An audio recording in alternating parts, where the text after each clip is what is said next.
pero esa noche nos desinhibimos y yo no me arrepiento por estar contigo. Todo viento, ¿será que vos me estás jodiendo?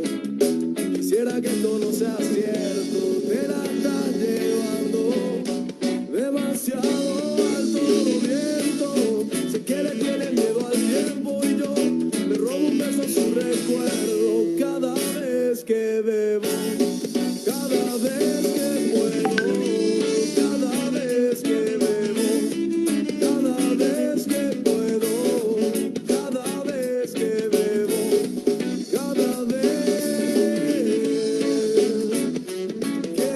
bebo, que puedo.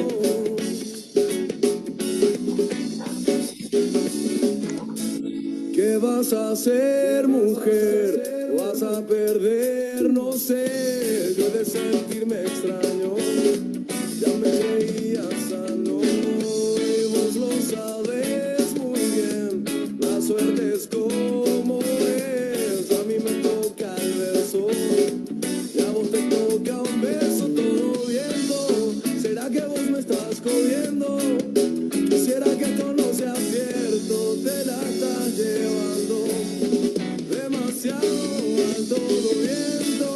Sé que le tienes miedo al tiempo y yo me robo un beso a tu recuerdo cada vez que bebo, cada vez que puedo, cada vez que bebo, cada vez que puedo, cada vez que bebo, cada vez que bebo,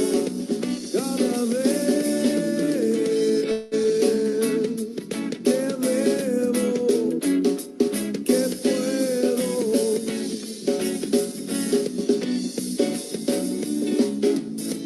Cada vez que bebo, cada vez que puedo, cada vez que bebo, cada vez que puedo.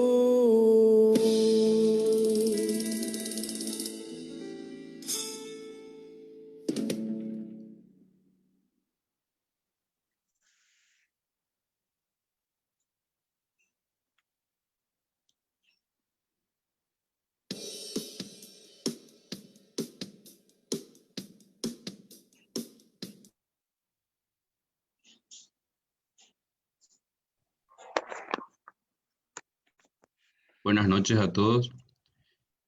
Nuevamente la Sociedad Paraguaya de Cirugía, en nombre de la Comisión Directiva, les doy la bienvenida a esta nueva sesión de presentación de casos clínicos, hoy a cargo de dos hospitales del interior del país, del Hospital Regional de Coronel Oviedo y del Hospital Regional de Encarnación. La sesión va a estar coordinada por el doctor Erico Rodríguez Candia. Quiero agradecer a todos los panelistas por su colaboración con nosotros. Van a ser presentados por el coordinador seguramente. Y agradecer el auspicio a la empresa Main que viene ya hace unos meses apoyándonos en estas actividades. Muchas gracias y doy la palabra al doctor Erico Rodríguez para la coordinación. Gracias, doctor William Villalba. Buenas noches a todos. Antes que nada, doy gracias a la Sociedad Paraguaya de Cirugía por la invitación para coordinar esta sesión de presentación de casos clínicos. En nuestra mesa de panelistas tenemos a varios colegas conocidos. Está el doctor Marcelino Brites, el doctor Agustín Rodríguez, el doctor Lomaquis, Pedro, está el doctor Yanni de Ciudad del Este, está el doctor Hugo Rojas del Hospital Nacional, de manera que me siento honrado y agradezco nuevamente a la Sociedad Paraguaya de Cirugía por la invitación para coordinar. En este sentido, vamos a empezar sin más pérdida de tiempo con la doctora Magnolia Medina del Hospital Regional de Coronel Oviedo y posteriormente el doctor Fernando Wang del Hospital Regional de Encarnación, que nos van a presentar sus casos clínicos. Adelante, doctora Medina, te escuchamos. Buenas noches para todos los que nos están escuchando. Yo soy la doctora Magnolia Medina Les quiero presentar un caso clínico desde el Hospital Regional de Coronel Oviedo. Yo soy residente de medicina familiar de primer año. Estuve en rotación por la parte de cirugía y me tocó llegar a ver este caso. Bueno.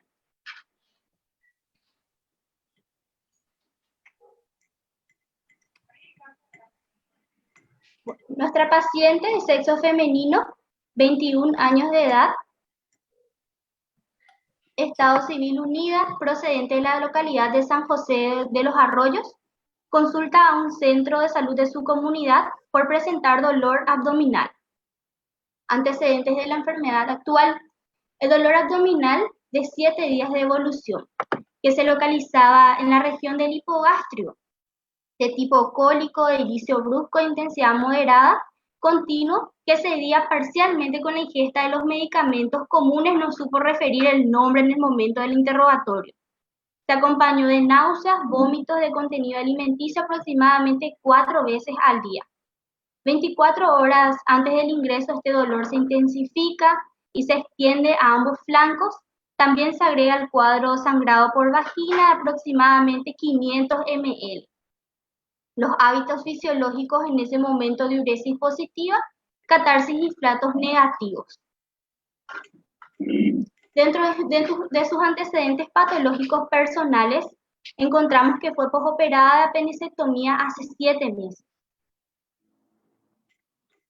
Examen físico al ingreso: presión arterial de 160, frecuencia cardíaca 99 por minuto, frecuencia respiratoria 22 por minuto, temperatura 36.4 grados y saturada 99%. Dentro de los aparatos y sistemas, el sistema nervioso central, aparato cardiovascular, respiratorio y osteoartromuscular sin ninguna alteración. Abdomen: globuloso, distendido y doloroso, tanto a la palpación superficial como profunda en todos los cuadrantes. A la auscultación, ruidos hidroaéreos aumentados. Se le realizó tacto vaginal, en el cual se constató sangrado por vagina y cuello semiabierto. El médico de su comunidad, le indica estudios auxiliares de diagnóstico, en la cual le solicitó una ecografía. La ecografía informó gestación interrumpida de 9 semanas, con el cual llegó al diagnóstico de Misset abortio. Laboratorio: se le solicitó también, que informó una hemoglobina baja de 11, hematocrito 42%, glóbulos blancos 11.000, aspensas de neutrófilos 71%. Perfil renal: urea de 70 y creatinina de 2.8. También le solicitó electrolitos, informando sodio de 131 y potasio de 3.1. Coagulograma sin alteraciones. Diagnóstico: al diagnóstico que llegaron los médicos de su comunidad fue a un aborto espontáneo retenida y a una insuficiencia renal aguda. Por no contar con profesionales médicos especialistas en el área de gineco y obstetricia, entonces lo que se realizó con la paciente fue derivarla hasta el Hospital Regional de Coronel Oviedo. De San José tuvo que ir hasta el hospital. La paciente entonces se remite al servicio de ginecología para el tratamiento correspondiente. En ese entonces le evaluaron los ginecobstetras, quienes luego de examinarla la vuelven a remitir al servicio polivalente, debido a que tenía alteraciones en sus trastornos electrolíticos y una insuficiencia renal aguda. Entonces no se le realizó en ese momento ningún tratamiento por su Misset abortio. Le mandaron al servicio de IPS polivalente. O sea, antes de pasar a este punto, quería explicar, que en Coronel Oviedo el servicio de polivalente está funcionando en el IPS y el área respiratoria y tanto ginecológica en el Hospital Regional de Coronel Oviedo, por lo cual ella fue hasta el hospital de San José, fue hasta el Hospital Regional de Coronel Oviedo en el servicio de ginecología, y de ahí le derivan al Hospital IPS polivalente para que le puedan compensar a la paciente, es decir, tratar de solucionar su trastorno hidroelectrolítico y su insuficiencia renal, para que puedan realizar el tratamiento médico correspondiente. Su evolución en clínica médica fue ingresada con el diagnóstico de Misset abortio, se le realizó hidratación con suero fisiológico, se le corrigió el potasio. Durante las 24 horas que estuvo ahí la paciente, continuaba con su dolor abdominal de tipo cólico, vómitos en varias oportunidades, ya de contenido bilioso. Entonces, por presentar esos síntomas, ¿verdad? Los médicos pensaron de que esta paciente ya necesitaba, ¿verdad? Su tratamiento ginecológico, que tal vez por eso ella seguía descompensada. 24 horas después se le vuelve a remitir al servicio de ginecología para que le puedan realizar el tratamiento correspondiente. Se le solicitó antes de eso para mandarle, ¿verdad? Un electrolito, control de electrolitos, que retornó sodio de 132 y potasio de 3.6. Aparentemente en mejoría. En el servicio de ginecología, sí. Un momento ahí, me gustaría algunas consideraciones con respecto a esta paciente antes de seguir adelante por parte del doctor Agustín Rodríguez. ¿Qué le parece el caso? Estamos ante una paciente joven, aparentemente sin enfermedades de base, con dolor abdominal, ya de una semana de evolución, náuseas, vómitos, un abdomen doloroso y aparentemente algo muy evidente que muestra la ecografía y que podría eventualmente justificar el diagnóstico de esta paciente. Doctor Agustín Rodríguez, algunas consideraciones antes de seguir adelante. Te escuchamos. Sí, buenas noches a todos. Gracias, doctor Erico. Así como dice, era una mujer joven, 21 años, con impresión a un abdomen agudo, una mujer en edad fértil, siempre tenemos que tener en cuenta. Entonces, dentro de lo que es el contexto de la historia clínica y la anamnesis, tener en cuenta su fecha de última menstruación, tener en cuenta su ciclo ovárico, ¿verdad? Entonces, eso es algo que si se me perdió, por lo menos no lo vi. Y tener en cuenta que a mí por lo menos me llama poderosamente la atención la evolución de ese dolor, que primeramente es un dolor tipo cólico, ¿verdad? De moderada intensidad. Es un dolor que fue increciendo, ¿verdad? Comenzó en hipogastrio, luego 24 horas del ingreso ya está en ambos flancos. O sea, estamos hablando de un dolor que se va generalizando y probablemente las características mismas de ese dolor también hayan cambiado tanto en intensidad, ¿verdad? Como en tipo de dolor. Lo que me gustaría volver a preguntarle a la doctora es cómo estaba la paciente al ingreso en cuanto a la ectoscopía y al examen físico. Eso me parece sumamente importante. Esas pérdidas de medio litro de sangre por vagina que no tienen una repercusión hemodinámica aparente en ese momento, ¿verdad? Pero siempre hay que tener en cuenta dentro de las patologías ginecológicas, no solamente el MISET en sí, sino que puede haber concomitantemente otros tipos, por ejemplo, vamos a llegar a eso probablemente, pero ya patología ovárica, patología anexial, concomitante con un MISET, ¿verdad? Entonces, esa es mi apreciación hasta ahora, doctor Erico. Gracias, Agustín. Podemos continuar con tu relato, doctora Magnolia. Sí. Bueno, fue hasta el servicio de ginecología. La paciente ingresó a quirófano bajo sedación y analgesia central. Se le realizó su legrado evacuador y quedó internada en el servicio de maternidad por 24 horas. Durante el servicio, su estadía en el servicio de maternidad, volvió a referir dolor, persistencia del dolor abdominal, generalizado y vómitos de vuelta en varias oportunidades. Debido a eso le evalúa el médico ginecobstetra y también sospecha de que pueda ser una patología quirúrgica, ¿verdad? Entonces le remite de nuevo al hospital IPS polivalente para que le pueda evaluar el cirujano de guardia. Su evolución por cirugía estando en las urgencias. Una paciente de 21 años, 24 horas post-legrado evacuador por aborto retenido, presenta dolor abdominal generalizado con vómitos biliosos en varias oportunidades. Al examen físico, un abdomen globuloso, tenso, poco depresible, dolorosa en forma generalizada, con dolor a la descompresión brusca, en forma generalizada, ruidos hidroaéreos disminuidos y una cicatriz de McBurdy. Se observa pérdida de sangre por vagina de vuelta.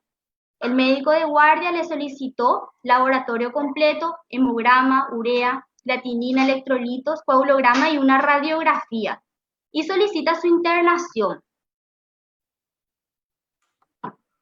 El laboratorio del ingreso, nuevamente el reingreso, ¿verdad?, al hospital polivalente informaba una hemoglobina de 9.1, disminuida, un hematocrito de 27%, blancos aumentados, 14.000, a predominio de neutrófilos 88%, su perfil renal alterado con urea de 90 y creatinina de 3.1, sodio bajo 129, potasio 2.9, coagulograma normal. La radiografía de abdomen que se le solicitó en ese momento informa, o sea, se visualiza a niveles hidroaéreos y dilatación de asas intestinales. Muy bien, doctora. Los diagnósticos... Magnolia, un Sí, ratito. Hasta ahí estamos con una paciente que aparentemente tenía un cuadro ginecológico, fue sometida a legrado con el diagnóstico de mis-aborto y en el post-legrado no presenta una evolución satisfactoria. Como tenemos varios colegas residentes que están dentro de los participantes, me gustaría que el doctor Darío Fretes nos dé alguna consideración sobre el manejo previo al legrado. Se hubiese solicitado otro estudio auxiliares de diagnóstico con la ecografía ginecológica que se le solicitó, ya era suficiente. ¿Qué puede aportarnos al respecto, Darío, sobre eso? Buenas noches, antes que nada, para todos los conectados. Bueno, estuve escuchando atentamente la historia de la paciente y llama poderosamente la atención, ¿verdad? Esto, evidentemente se trataba de una urgencia ginecológica, la cual fue resuelta posteriormente, pero ella ya venía con dolores abdominales antes de consultar con el cirujano. Y lo que me llama la atención que no pidieron en ningún momento, ¿verdad?, una ecografía una ecografía abdominal para ver un mapeo del abdomen. Evidentemente se centraron en la urgencia ginecológica, ¿verdad?, que por supuesto también podría ser causa, ¿verdad?, pero desde un principio ya tenía síntomas de un abdomen agudo quirúrgico, signos y síntomas de un abdomen agudo quirúrgico, pero los tratantes se centraron en la urgencia ginecológica. Y una vez resuelta la urgencia ginecológica, el abdomen agudo quirúrgico aún no estaba resuelto, ¿verdad? Eso es lo que yo veo hasta ahora.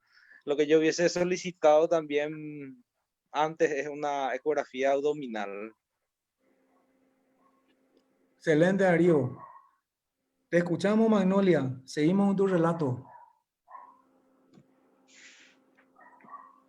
Muy bien, llegamos hasta este estadio donde tenemos a la paciente en una paciente joven con el antecedente ya conocido, se realiza legrado, persiste el dolor, se agregan náuseas, vómitos, aparentemente impresiona un cuadro oclusivo, una placa de abdomen con esos niveles hidroaéreos centrales, que aparentemente nos habla de una oclusión intestinal.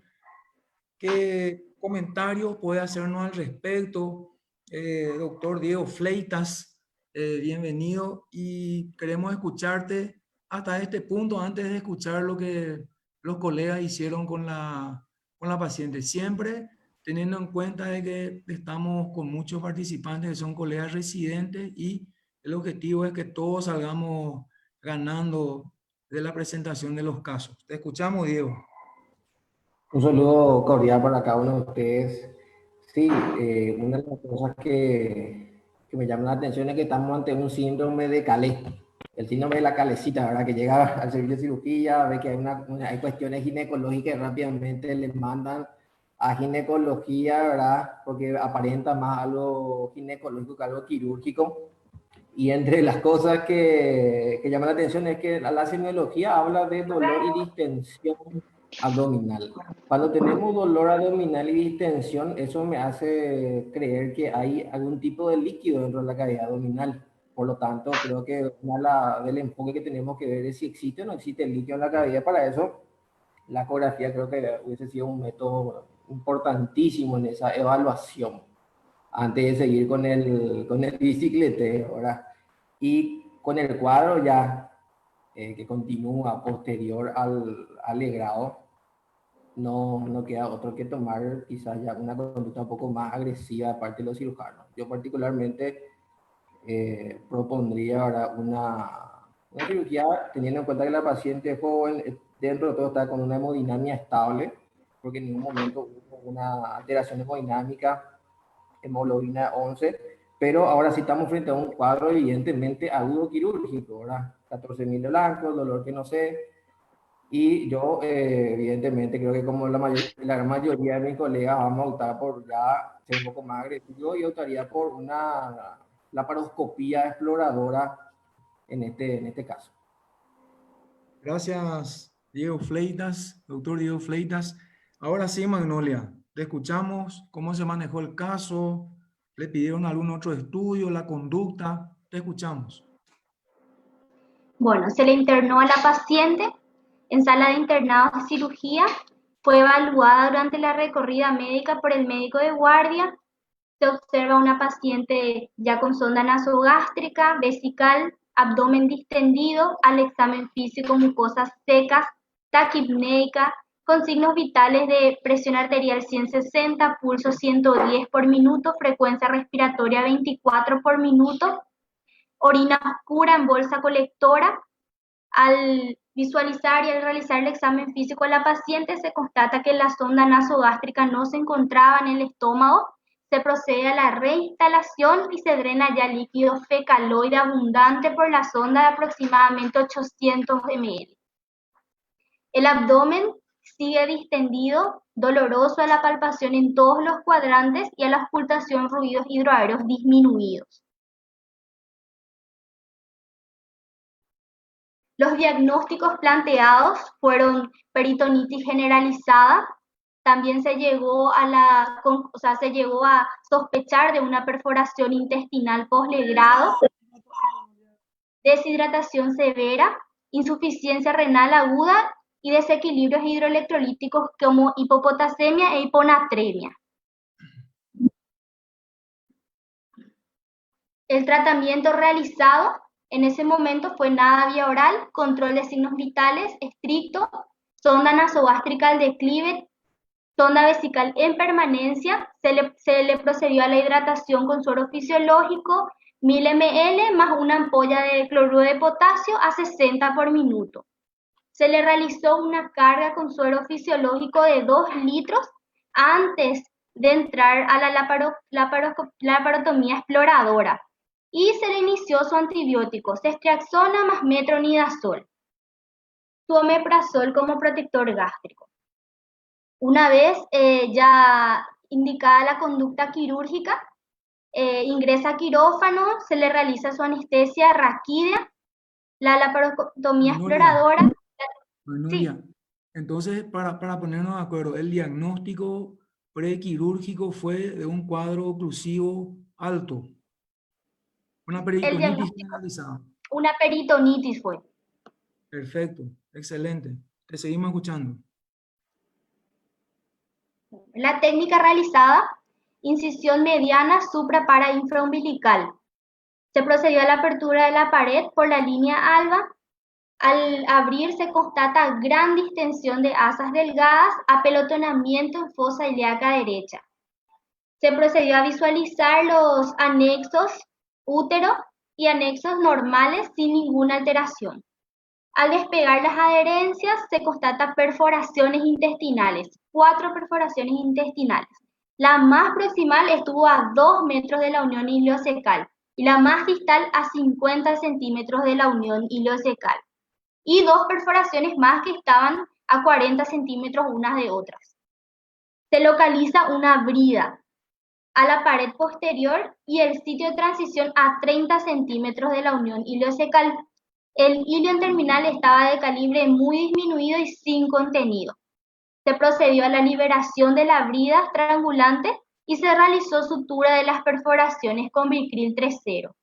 Luego, el lavado completo de la cavidad con suero fisiológico y cierre de la pared. Muy bien. Doctor Elías Yani, buenas noches. ¿Algunas consideraciones hasta este punto? Una paciente con el antecedente conocido se somete al legrado, evolución tórpida y desarrolla un cuadro peritoneal que obviamente es de tratamiento quirúrgico, dependiendo del medio. Naturalmente esto puede abordarse por vía convencional o por vía mínimamente invasiva. Y con los hallazgos acá llamativos, varias perforaciones intestinales, una brida en una paciente que aparentemente tenía un abdomen virgen de cirugía. Entonces, algunas consideraciones sobre la estrategia quirúrgica, la vía de abordaje, el hallazgo, hubiera tomado otra conducta, otra vía de abordaje. Te escuchamos, doctor Elías Yani. Buenas noches a todos y agradecido por la oportunidad. Yo particularmente haría también una laparotomía en el contexto de la paciente. Paciente joven, pero ya con una falla renal importante, probablemente con un síndrome compartimental por la distensión de varios días que tiene ese paciente. Y en estos casos muchas veces se tiene una limitante dentro de lo que es para hacer una laparoscopía. Tenemos un continente importante, entonces disminuido el continente y un contenido aumentado. Entonces, por colocarle CO2 para insuflar a ese paciente ya con ese abdomen distendido y con una falla renal importante, es un poquitito aumentar el síndrome compartimental probable que tenga ese paciente. Yo abordaría de la misma manera una laparotomía.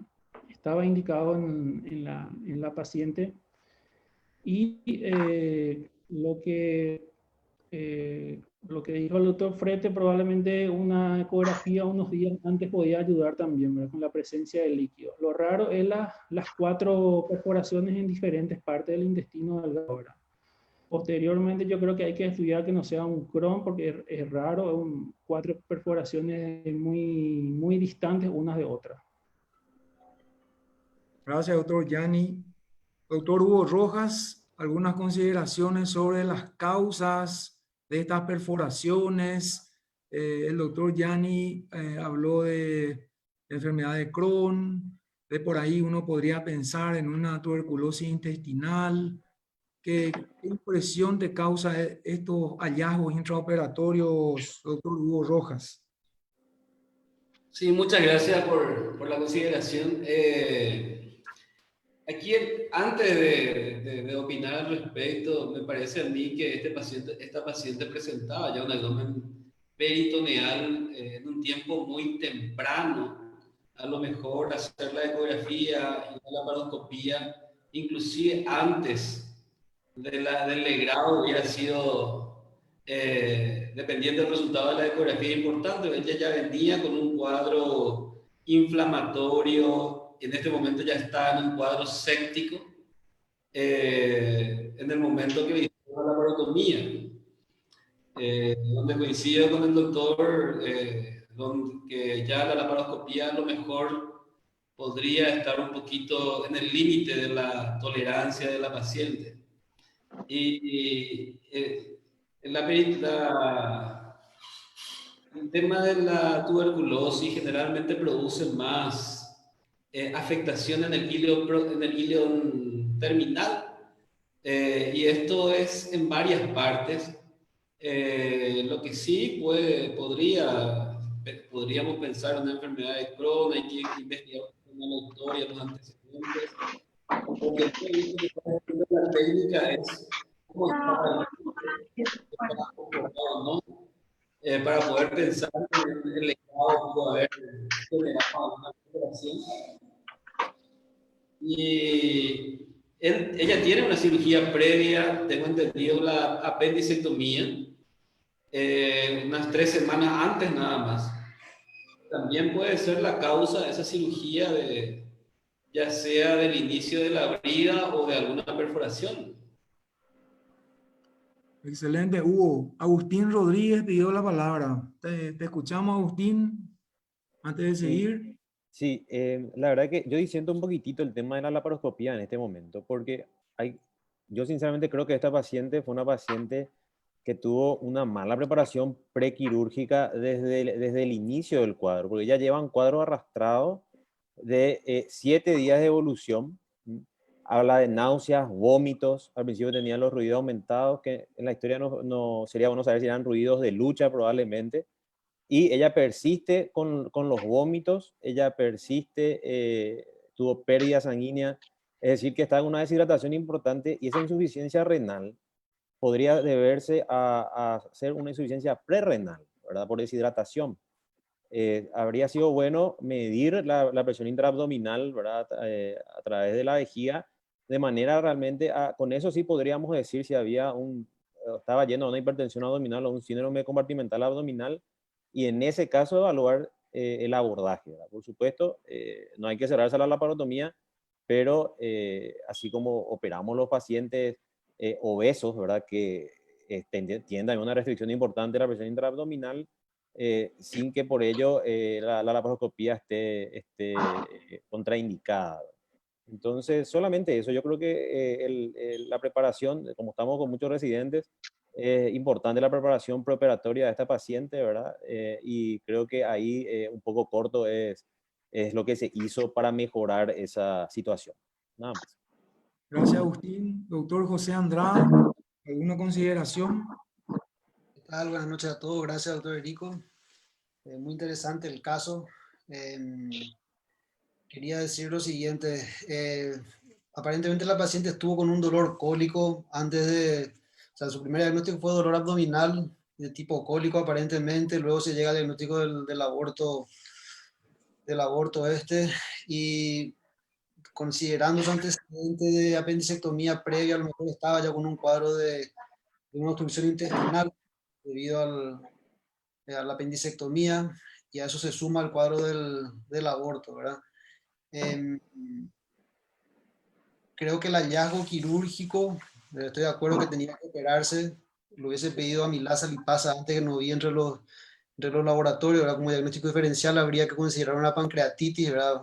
Dolor abdominal, vómitos, dolor en todo el vientre, pero creo que todo iba más a un cuadro oclusivo, y al hacer la laparotomía, esas perforaciones, yo lo primero que pienso es que esas lesiones se hicieron en el legrado, ¿verdad? Aunque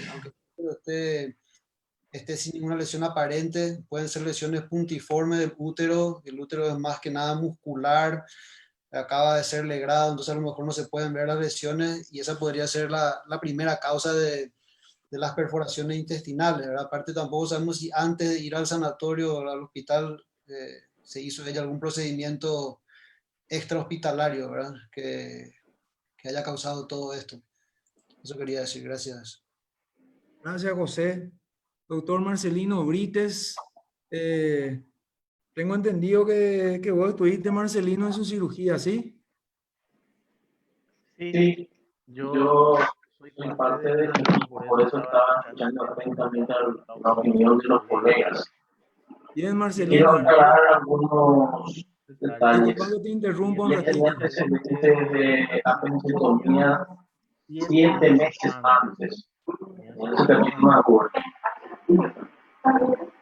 El estado de deshidratación grave con la que llegó evidentemente las consecuencias de los vómitos, la falta de ingesta y sobre todo el tercer espacio importante que ella tenía ya en la cavidad abdominal. La gente, tanto psicólogos, clínicos, se centraron mucho evidentemente en el tema del aborto. Se le catalogó como aborto espontáneo retenido y prácticamente entonces se dejó de pensar la patología quirúrgica por Y otro detalle que también es importante resaltar aquí es la separación que existe actualmente debido a este plan por la pandemia del COVID, de que los ginecólogos están en un hospital, los clínicos están en otro hospital, los cirujanos están en otro hospital. Entonces, como alguien ya dijo, a la paciente se le tuvo como calecita o como pelotita de ping-pong, de aquí para allá, cuando lo correcto sería que en una sala de urgencia, en un solo lugar, en un solo hospital, se le hubiera atendido. Ahí podía haber ido el clínico, el psicólogo, el cirujano, etcétera, pero lastimosamente estamos ante esa situación por este problema de la pandemia, ¿verdad? Otro detalle que yo les quiero aclarar, ya que yo estuve ahí, es que el útero realmente estaba sano. Nosotros pensamos en que podía haber sido perforaciones postgrado. En realidad es lo primero que pensamos cuando evaluamos a la paciente. Pero llamativamente el útero de los anexos estaban bien. El útero estaba bien. Había una distensión de todo el yeyuno hasta esa brida. Una distensión terrible. La capa muscular, la serosa e inclusive parte de la capa muscular en casi todo ese yeyuno distendido se estaba rompiendo. Por eso concluimos nosotros que las perforaciones en realidad eran roturas por la terrible distensión que soportaba en ese momento el yeyuno debido al contenido fecaloide, que inclusive estuvo el fin de semana con una sonda nasogástrica que no funcionaba.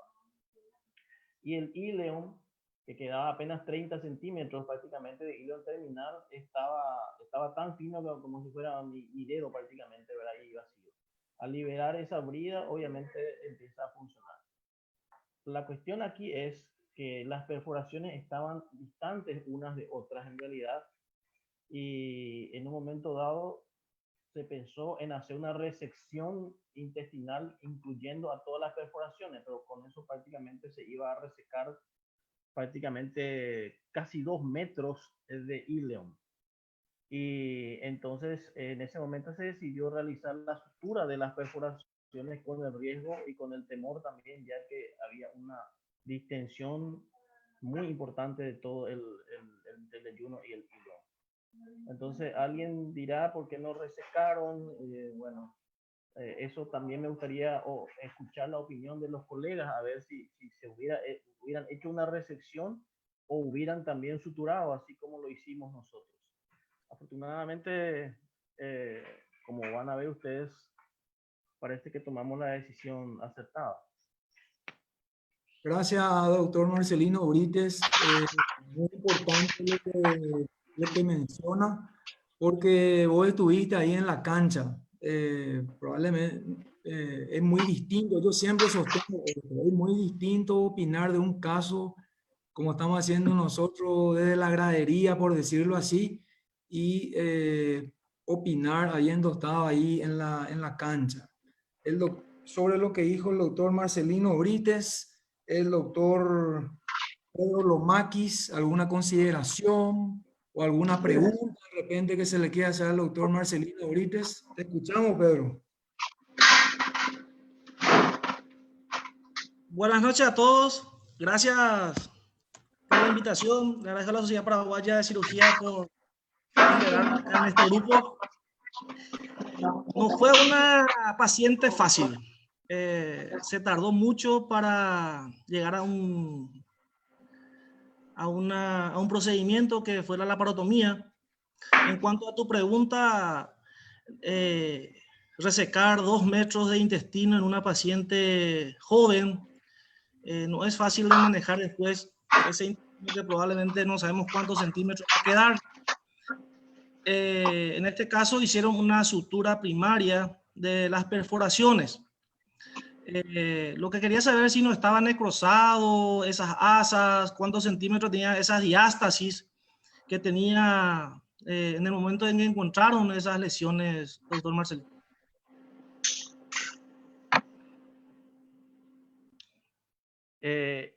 Realmente la brida causaba una obstrucción total a nivel del ileón. No pasaba nada al ciego y colon, pero no había isquemia en ningún sector, solamente una gran distensión proximal. Estaba muy fina la pared del yeyuno ileón, pero no isquémico. Y en este caso, por ejemplo, en mi situación, si yo fuera el cirujano, iba a liberar esa brida y ver cómo se comporta después ese intestino. Vemos si hay buenas contracciones, buena irrigación sanguínea. Así como hicieron los cirujanos, yo me juzgaría en hacerles en ese momento sutura primaria a esas lesiones. Por supuesto, reavivando y después cerrando esas perforaciones. Gracias, Pedro. Doctor Ricardo León, ¿alguna consideración sobre el hallazgo, la conducta? ¿Algo que quieras precisar, Ricardo? Te escuchamos. Bueno, en principio, buenas tardes. Realmente es un caso difícil. Hay algunos puntos desde el inicio que sí hay que tener en cuenta, sobre todo para los residentes, ¿verdad? Desde el inicio, en el cuadro del abdomen, ya parecía dar la intención de que la distensión, el dolor abdominal, no era concomitante al sangrado vaginal. Pero de todas maneras, ¿verdad? Creo que lo más probable que haya ocurrido con estos pacientes es que esas lesiones sean, justamente como dice el doctor que estuvo en la cancha, es que hayan sido por distensión, ¿verdad? Entonces, esta distensión a la que hace que uno vea esas perforaciones bastante factibles de reavivar fácilmente o cerrar, ¿verdad? Para evitar una resección tan grande.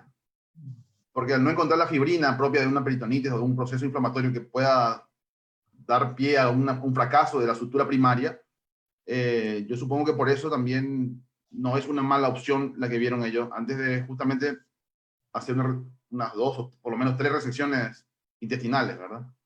Con el seguimiento posterior de una paciente joven, yo creo que se actuó bien en la cirugía, sobre todo porque ya tenían resuelto el área que encontraron bien la causa de la distensión, que era la brida, y estoy de acuerdo, es una opción creo que muy válida. Gracias, Ricardo. Magnolia, te seguimos escuchando. Doctora Magnolia. No se le escucha. La evolución en el postoperatorio. Se continúa con la antibiótico terapia. Se mantiene la sonda nasogástrica por 4 días más. La sonda vesical se le retiró al tercer día postoperatorio con buen balance hidroelectrolítico. La paciente presenta deposiciones diarreicas desde las primeras horas en el postoperatorio. Incluso en quirófano la paciente ya presentó su deposición hasta el tercer día. Luego se tornó más pastoso. La sonda nasogástrica con débito escaso, bilioso claro, diuresis conservada y se mantuvo afebril. En el quinto día postoperatorio, el tránsito intestinal ya se encontraba conservado, la sonda nasogástrica sin débito, por lo cual se procede a pinzarlo y se autoriza a probar tolerancia oral. Luego de probar la tolerancia oral, que presentó buena respuesta, se le retira la sonda nasogástrica en el quinto día.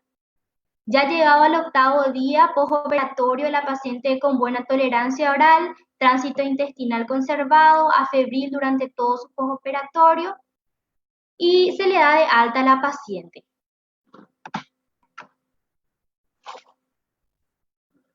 Bueno, doctora Magnolia, excelente. Yo creo que es un caso muy ilustrativo de una paciente que en principio un árbol parecería ser que tapó todo el bosque, porque se le manejó como un cuadro ginecológico aparentemente, sin buena evolución y con posterior manejo quirúrgico por un cuadro oclusivo alto. En ese sentido, quiero hacer un comentario final en honor al tiempo y para darle el paso al doctor Fernando Guam de algo muy importante que mencionó el doctor Marcelino Brites. Yo siempre digo que no todo es COVID, que las oclusiones intestinales siguen habiendo, que los cuadros abdominales inflamatorios siguen habiendo, los cuadros hemorrágicos intraabdominales siguen habiendo, el trauma sigue existiendo. Entonces, es muy probable que si hubiese estado todo el equipo interconsultor quirúrgico, junto con los ginecólogos, hubiese a lo mejor hecho la interconsulta más precoz y a lo mejor más precozmente se hubiese operado la paciente. Entonces, nada más eso quería mencionar, que el COVID deja también sus secuelas dentro de la patología quirúrgica. Y bueno, agradecerle a la doctora Magnolia, al doctor Urites, que encabezó este equipo quirúrgico, y en honor al tiempo vamos a pasar ya al siguiente caso que presenta el doctor Fernando Guam. Es un colega del Hospital Regional de Encarnación. Te escuchamos, Fernando.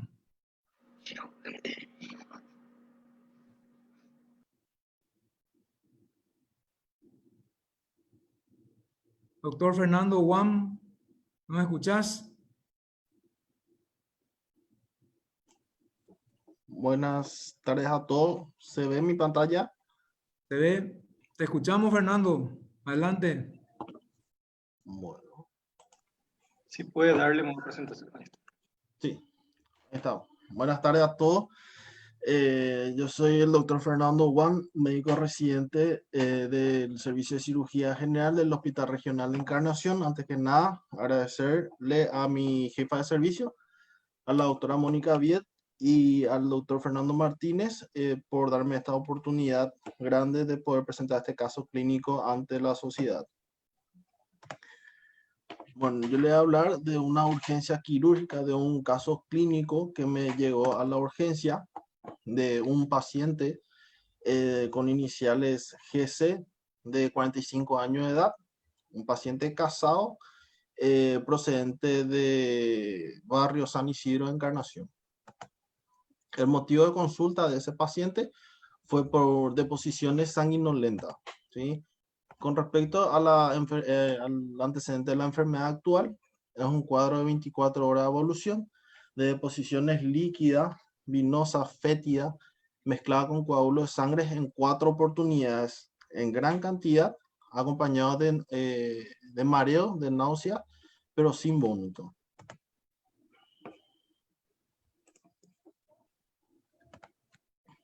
Con respecto al antecedente remoto de la enfermedad actual, el paciente había referido que presentó un cuadro similar hace aproximadamente 6 meses, de menor cantidad, que fue evaluado por facultativo, en donde se le había indicado estudio de endoscopía digestiva alta, donde se constata un sangrado, o sea, una gastritis leve de cuerpo y antro, demostrado por anatomía patológica, y también se le realizó una endoscopía digestiva baja con exploración hasta el ciego sin lesiones identificadas.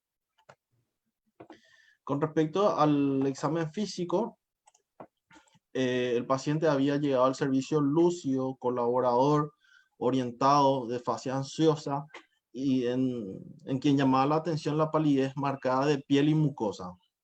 Con los signos vitales al ingreso, una temperatura axilar de 36,1 grados Celsius, presión arterial de 110/80, una frecuencia de 91 latidos por minuto, una frecuencia respiratoria de 22 respiraciones por minuto, y presentaba una hipotensión ortostática, donde la presión arterial bajaba a 90/60 y hacía una taquicardia, o sea, un pulso de 126. Con respecto al abdomen, al examen físico se constata blando, depresible, dolorosa la palpación superficial y profunda en la región periumbilical, sin defensa muscular ni signo de irritación peritoneal. Se palpaba además una tumoración ovalada de aproximadamente 15 centímetros de diámetro en plano profundo, móvil. Se le realiza un tacto rectal, donde se constata una polla rectal ocupada por heces líquidas y se extrae por dedo de guantes heces sanguinolentas en gran cantidad. Fernando, ¿en qué, Sí, en qué cuadrante del abdomen se palpaba esa tumoración? en la región periumbilical a predominio del lado derecho. Ok. Con ¿Seguimos, Fernando? respecto, sí, Seguimos. bueno, con respecto al examen de aparato y sistema, le mencioné lo más importante, en donde el aparato respiratorio presentaba buena excursión respiratoria, murmullo vesicular conservado de vértice a base en forma bilateral. El aparato cardiovascular era sin particularidades neurológicos, 14 de 15, y el resto de examen físico de aparato y sistema sin particularidades. Ahora, con respecto al diagnóstico presuntivo, era una hemorragia digestiva baja de etiología a determinar. Bien, Fernando. Sí. Tenemos entonces un paciente con, antes de pasar a tus estudios complementarios, tenemos un paciente varón, joven, 45 años, hemorragia digestiva baja, con repercusión hemodinámica, en quien se llama la atención la palidez de piel y mucosas, tenía hipotensión ortostática, y un dato muy importante que podría orientarnos al diagnóstico es la presencia de esa tumoración que es hacia el cuadrante inferior derecho del abdomen. Así Doctor mismo. Agustín Rodríguez, ¿alguna consideración hasta aquí antes de pasar a métodos auxiliares de diagnóstico, disquisición diagnóstica? Hasta acá, por favor. No, la verdad, una historia clínica bien presentada, que yo creo que el resumen que hizo acá el doctor Erico nos plantea, ¿verdad?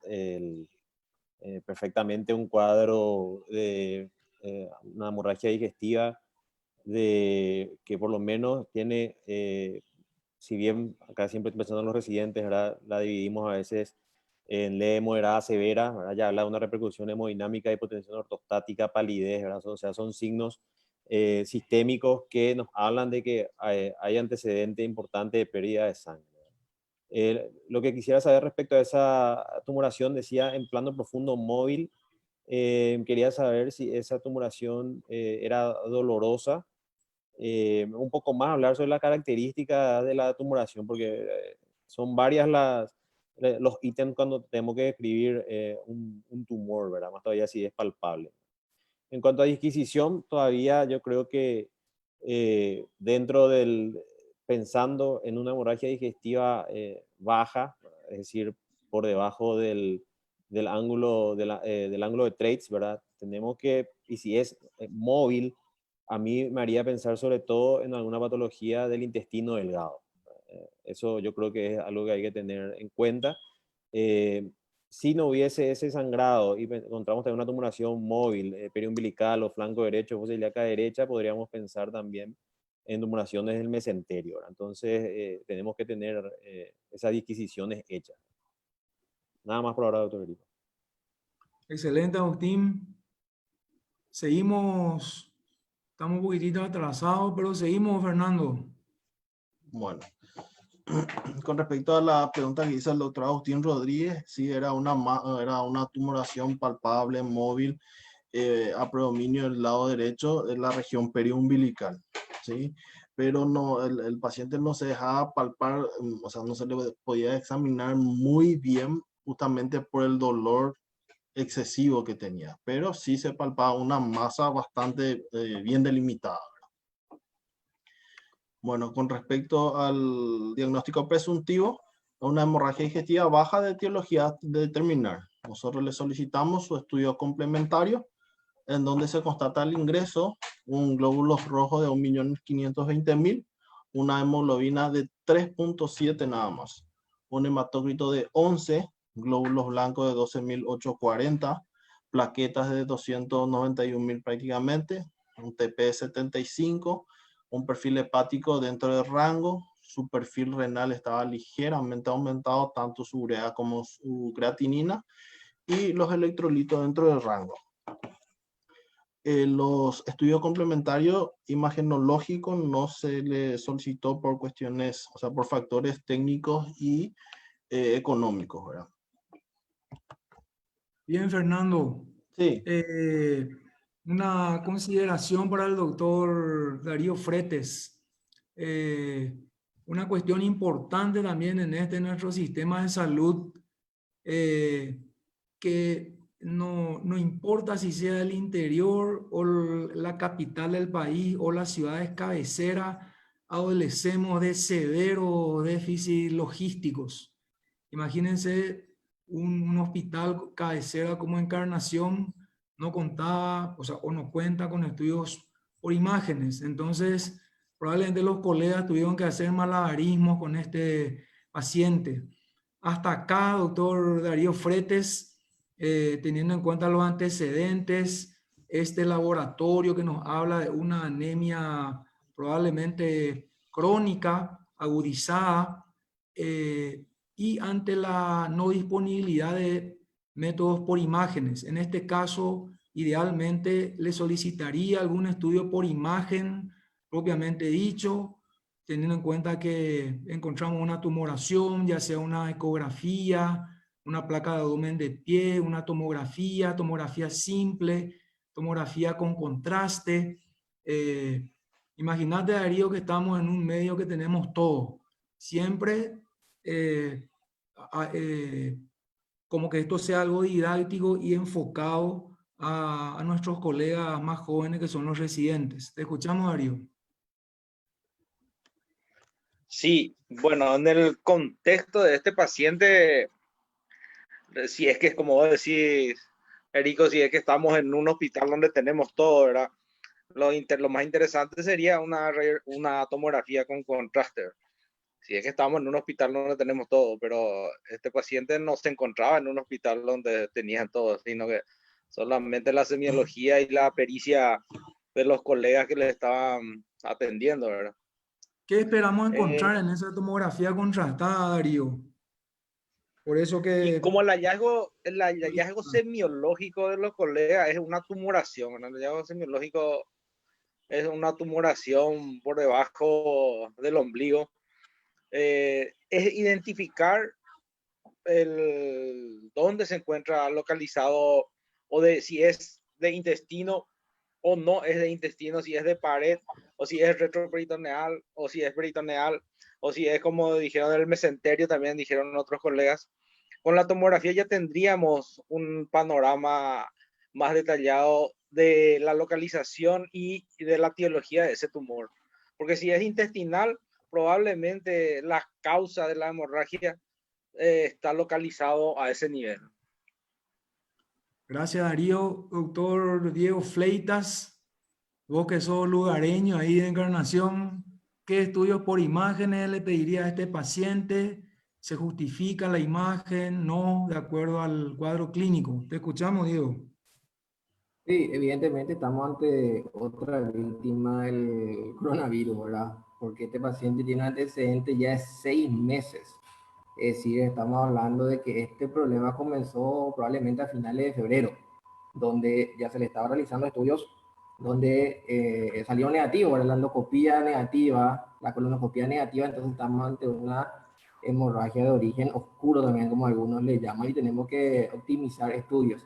Y una de las cosas que concuerdo totalmente con el doctor Fretes es que tenemos que, y más todavía teniendo en cuenta la semiología del tumor, no sabemos si 6 meses atrás ya vieron ese tumor, pero estoy seguro que le habrán pedido una tomografía doble contraste, porque esa hemoglobina de 3.7 no va a ser una cuestión aguda, y más todavía que presentaba hipertensión ortostática, pero aparentemente buena presión, ¿verdad? Y buena frecuencia. Es decir, este paciente está tolerando ya una anemia, ¿verdad? Hace unos meses, pero ahora se descompensó, no aguantaba más y bueno, tuvo más miedo al sangrado que al coronavirus, que tuvo que ir al hospital, ¿verdad?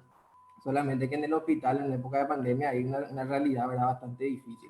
Yo creo que en el momento, ¿verdad?, que estaban estudiando, concuerdo totalmente que lo más óptimo era una tomografía contrastada, ¿verdad? Si no encontramos nada en la tomografía contrastada, ¿verdad?, si no encontramos ningún síndrome tumoral, bueno, ahí sí podemos ver otras opciones como la enteroscopía, ¿verdad?, por cápsula, y justamente una de las contraindicaciones de una enteroscopía por cápsula es un tumor. Entonces, al descartar un tumor por tomografía doble contraste, ahí podemos empezar a hacer en enteroscopía en lugar, ¿verdad?, que por cápsula, por ejemplo, en un lugar óptimo, ¿verdad? Y si el paciente sigue con un sangrado importante, ¿verdad?, también la angiografía y otras opciones, ¿verdad? Pero ante este paciente creo que y durante esta situación y con la tendencia que tiene, ¿verdad?, a descompensarse, y creo que tenemos que primar, ¿verdad?, un acto quirúrgico probablemente urgente, ¿verdad?, teniendo en cuenta ese síndrome tumoral y el no tener, ¿verdad?, métodos auxiliares. Gracias, doctor Fleitas. Doctor Elías Yani, ¿qué método de estudio por imágenes le pediría a este paciente con este cuadro clínico? ¿Se justifica o no? Ahí Diego ya habló de tratamiento quirúrgico, pero centrémonos en las imágenes. Elías, te escuchamos. Bueno, como dijo Diego, es un paciente que hace 6 meses teóricamente estaba sin una lesión tanto alta como en la parte del colon, ¿verdad? Lo que nos quedaba era la porción intestinal. Ahí concuerdo con el doctor Rodríguez que etiológicamente esto es algo de intestino delgado que podría ser más allá con una tumoración móvil palpado en la región umbilical y periumbilical. Y en imagen sí es que se puede con el paciente, ya que tenemos ya una alteración hemodinámica y ver cómo se comporta esa hemodinamia del paciente. No nos olvidemos que hay que hacer un control dinámico de estos pacientes, ¿verdad? No dejarle acostado y después esperando que llegue la tomografía contrastada, que sería lo ideal.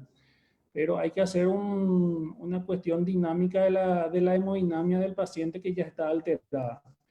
Yo creo que concordamos que si el paciente puede, se debería hacer una tomografía contrastada. Gracias, doctor Elías Yani. Doctor Hugo Rojas, métodos auxiliares por imagen en un paciente que aparentemente, o sea, no aparentemente, está con un sangrado digestivo bajo. ¿Qué pensamos que es intestino delgado aparentemente? Te escuchamos, Hugo.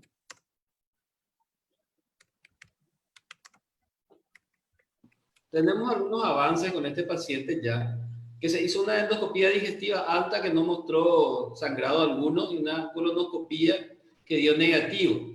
Una tumoración móvil periumbilical nos hace pensar probablemente, y más esos estudios, que el sangrado está en el intestino delgado, lo que estaba diciendo Agustín.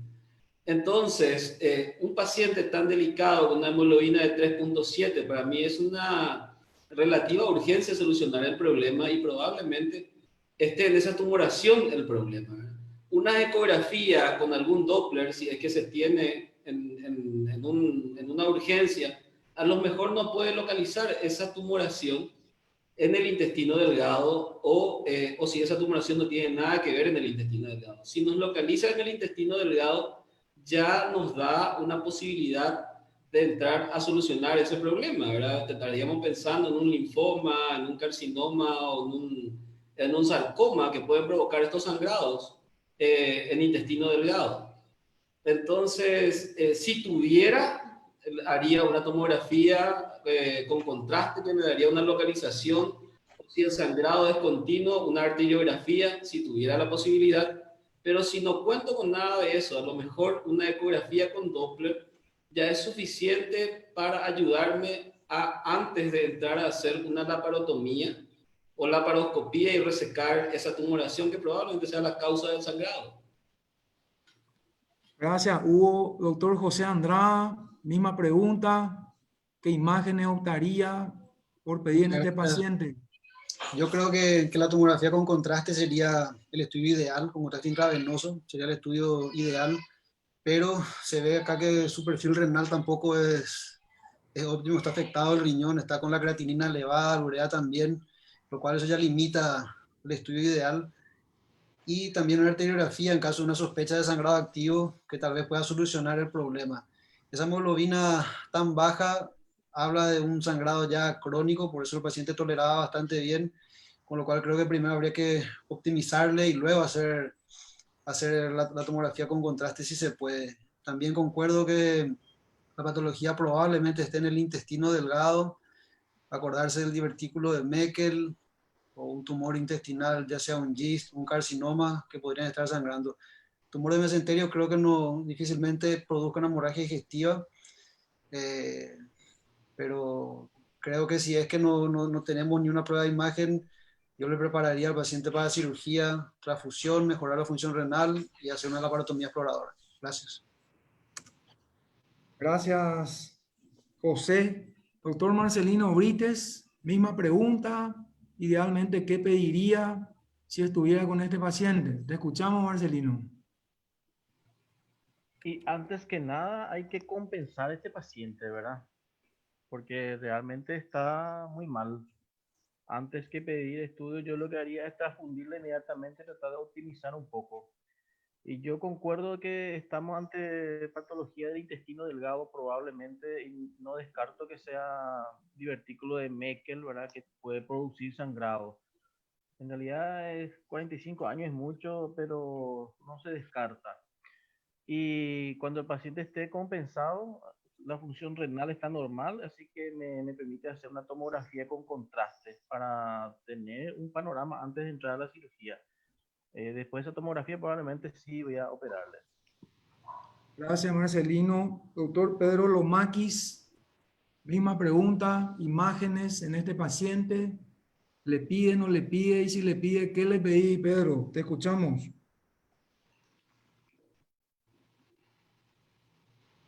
Doctor Pedro Lomakis, te escuchamos. Doctor Erico, me parece que ya citaron todos los medios auxiliares de los muchachos. Estamos ante un paciente con una patología crónica que ya tuvo antecedentes de una hemorragia digestiva, se realizó una colonoscopía, se realizó una endoscopía, la cual no recabaron muchos datos. Ahora llega a la urgencia con un importante sangrado digestivo bajo, con alteraciones hemodinámicas. Antes que pedir los estudios, yo le voy a compensar primero a este paciente. Probablemente le voy a hacer transfusiones, voy a averiguar si existe la cantidad suficiente de sangre para este paciente, el tipo de sangre que posee. Le compenso, y así como encontraron un tumor aparentemente en la región umbilical móvil, podemos estar ante un cuadro de tumor de intestino delgado, pero no estoy tanto de acuerdo con los divertículos de Meckel por la presencia de esa masa, porque probablemente tendrían que haber hecho un proceso inflamatorio para que sea muy grande ese tumor. Un compañero habló de la hemorragia digestiva de origen oscuro. Son generalmente las hemorragias que aparecen después de una endoscopía digestiva alta y baja normales, y que los pacientes después consultan nuevamente por sangrado y una anemia ferropénica. Y en este caso ya se hizo el primer paso de la endoscopía. Lastimosamente estamos ante un tumor. Yo le sugeriría hacer según los estudios que me estás pidiendo, una endoscopía, una cápsula endoscópica para tratar de evaluar todo ese intestino delgado, pero lastimosamente contamos con un tumor en esa zona. Y otro de los estudios que podemos hacerle es una angiotomografía para evaluar cómo se encuentra ese tumor, si es hipercaltante, en el caso de que sea un tumor, en este caso aparentemente es grande. Inclusive podemos hacer una tomografía a doble contraste para evaluar hígado y otras regiones del abdomen, porque estamos ante un paciente con tumor que está sangrando, doctor Erico. Gracias, Pedro. Ricardo León, doctor Ricardo León, ¿alguna consideración sobre lo mismo antes de avanzar?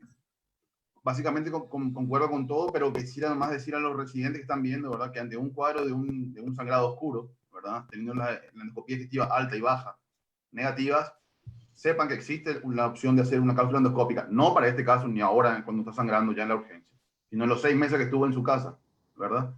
Eso es una opción real, existe, si bien no la tenemos en todos los hospitales del país.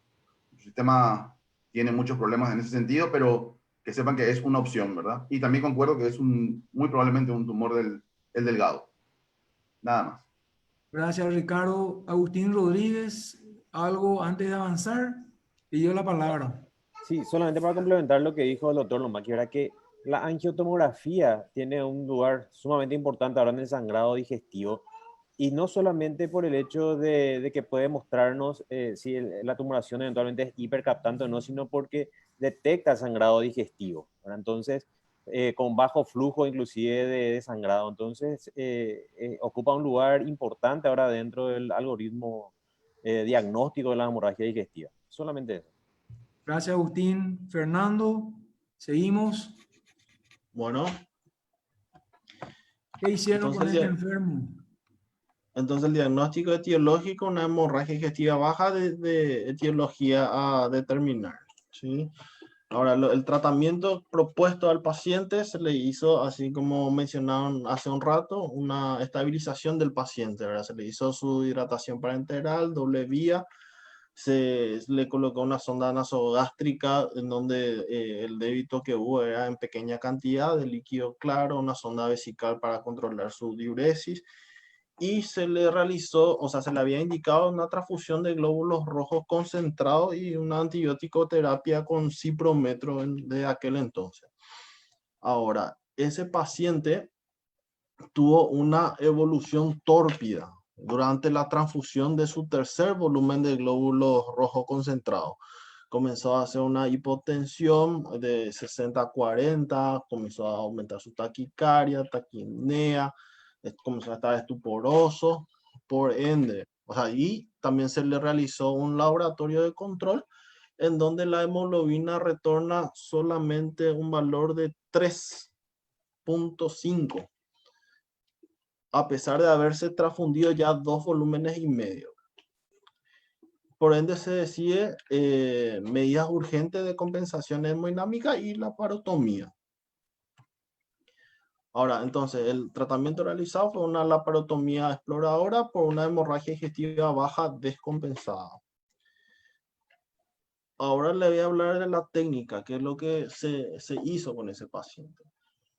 Se hizo una laparotomía mediana, supra-para e infraumbilical. Se exploró las asas, en donde se constata una tumoración yeyunal a 40 centímetros de la asa fija, o sea, del ángulo de Treis, de aproximadamente 15 centímetros de diámetro, de bordes bien definidos, de superficie lisa, blanquecina, sin dilatación de asa. No se constataba tampoco adenopatía mesentérica. Y se completa el inventario de cavidad sin otro hallazgo.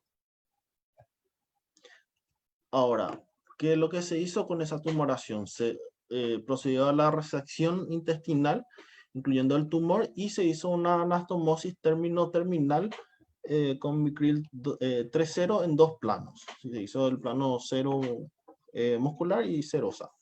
Y se dejó un drenaje de Pesser en la cavidad en el fondo de saco de Douglas por contrabertura, que se exterioriza en fosa ilíaca derecha. Posteriormente se cierra la pared por planos. Ok, Fernando, hasta acá una ronda con los panelistas concretos, porque estamos con un poquitito a premio de tiempo. Un caso muy interesante. Doctor Agustín Rodríguez. Sí.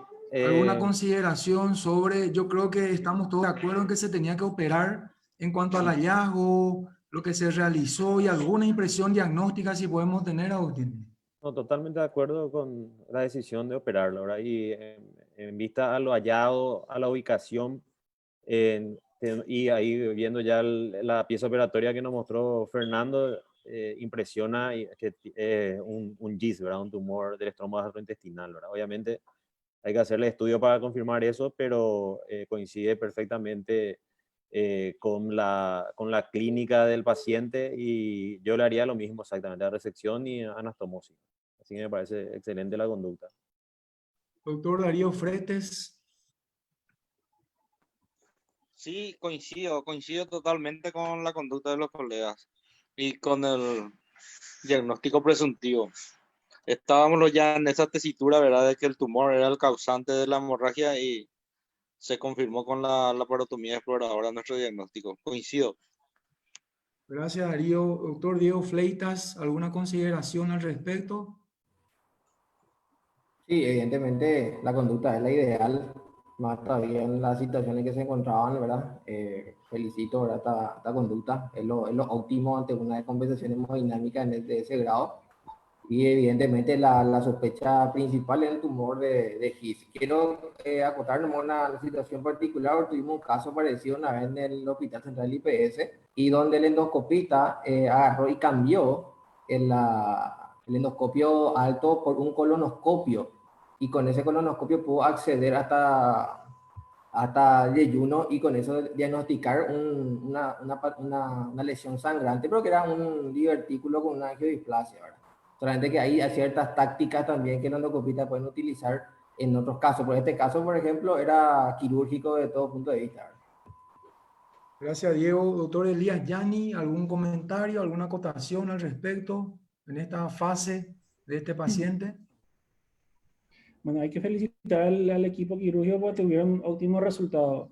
Y de hecho, todos concordamos que haríamos lo mismo, ¿verdad? Lo que yo quería resaltar, ya que hay también residentes, que en los cuadros con hemorragia digestiva con alguna alteración hemodinámica hay que tener una evaluación dinámica del paciente. Hay que estar sobre el paciente porque por más que tomemos medidas de compensación, como en estos casos, muchas veces igual el paciente sigue descompensándose. Entonces, estar encima del paciente para poder tomar una conducta quirúrgica, en este caso, en tiempo oportuno. Gracias, Elías. Doctor Hugo Rojas.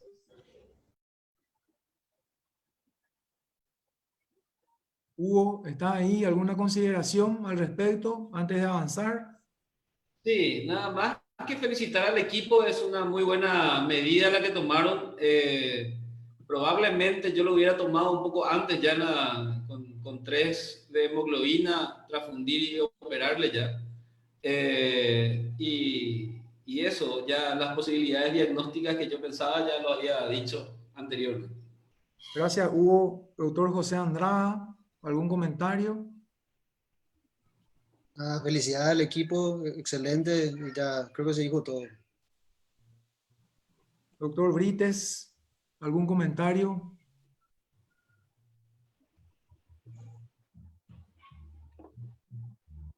No, Doctor Marcelino Brites, te escuchamos. Sí.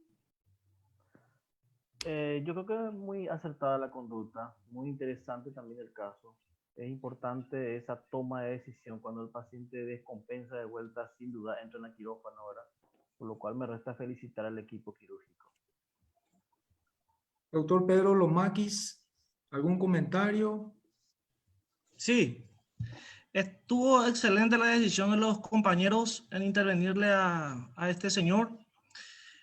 Pero voy a poner como ejemplo, a veces en el interior tenemos pacientes con una hemorragia digestiva baja y no podemos resolver, o sea, tomar decisiones o tomar decisiones durante ese sangrado sin que se tenga una colonoscopía. Y nosotros estudiamos de que las hemorragias digestivas bajas generalmente son debidas a los divertículos. Y cuando entramos a hacer esas exploraciones y no constatamos lesiones a nivel del colon, porque a veces en una hemorragia digestiva baja hacemos cirugías muy grandes como la colectomía total, por ejemplo. Entonces sería muy bueno también explorar todo el intestino delgado en busca de estos tipos de tumores, porque a veces son tumores más pequeños y que sangran mucho también dentro del intestino y que puede causar un trastorno hemodinámico. La decisión estuvo acierta. La resección del tumor, con probablemente dejar un poquito de margen, hicieron una anastomosis primaria.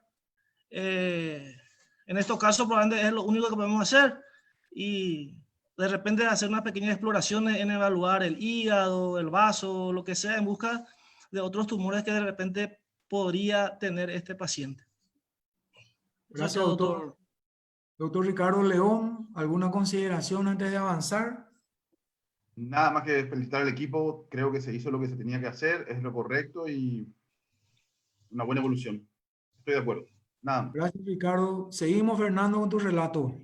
Bueno, con respecto a la evolución del paciente, una vez que salió de quirófano, pasó directamente a sala de internado para su recuperación postoperatoria. Sí, estuvo internado aproximadamente, o sea, de hecho estuvo internado 6 días, presentó buena evolución, una evolución favorable, y se le dio de alta y seguimiento por consultorio. Excelente, Fernando. Entonces, el diagnóstico definitivo, al final, el retorno de la anatomía patológica de la pieza operatoria nos informa una neoplasia maligna tipo GIS u otro tipo de sarcoma, o una neoplasia benigna, leiomiomas o fibromatosis, ¿verdad?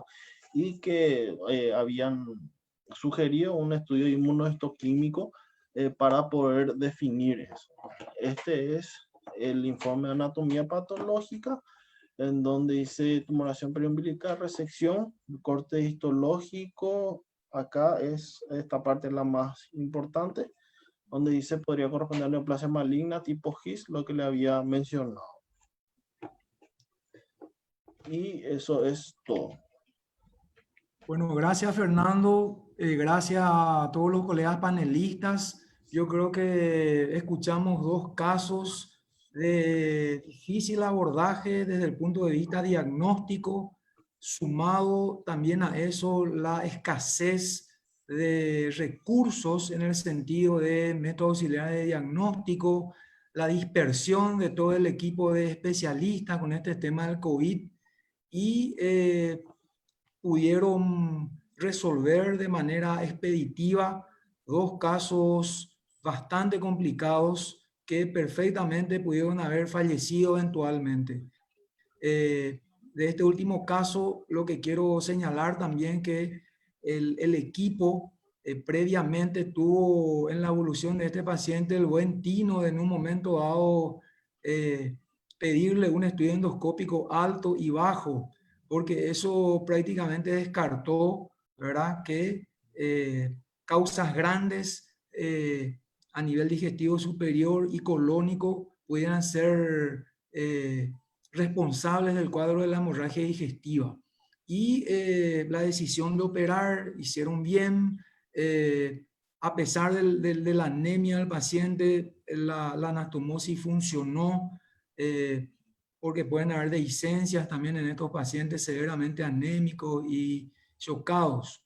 Y felicitarles al equipo de residentes de los dos casos, al equipo quirúrgico, a los líderes de todo ese equipo. Y muchísimas gracias por darme la oportunidad de coordinar esta jornada, este webinar de casos clínicos en la Sociedad de Cirugía.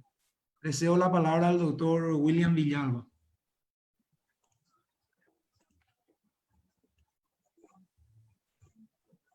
Muchas gracias, doctor Erico Rodríguez. Creo que escuchamos dos casos clínicos muy interesantes, muy bien presentados. Felicitar a los colegas que nos presentaron estos casos, el Hospital Regional de Coronel Oviedo y de Encarnación, ¿verdad? Felicitarte, doctor Erico, por la excelente coordinación, a todos los panelistas, más de 200 asistentes entre Zoom y Facebook, así que creo que fue una jornada fructífera, ¿verdad? Muy buena. Un comentario nada más respecto al segundo caso, y sobre todo para los residentes, no perder el seguimiento oncológico, ¿verdad? Insistir en la inmunohistoquímica, y posterior a eso solicitar una evaluación por un oncólogo. Ahora muchos tumores, los GIS cuando son de alto grado y de gran tamaño se benefician con ayudancia con el imatinib, ¿verdad? Así que, doctor Fernando, cuando tenga la inmuno, enviarle a una de las oncólogas ahí de Encarnación a que dé una opinión para el seguimiento. Muchísimas gracias a todos y agradecido en nombre de la Sociedad Paraguaya de Cirugía por la participación de todos. Buenas noches. Buenas noches. Buenas noches, gracias. Gracias. Buenas noches, gracias. Buenas noches. Saludos.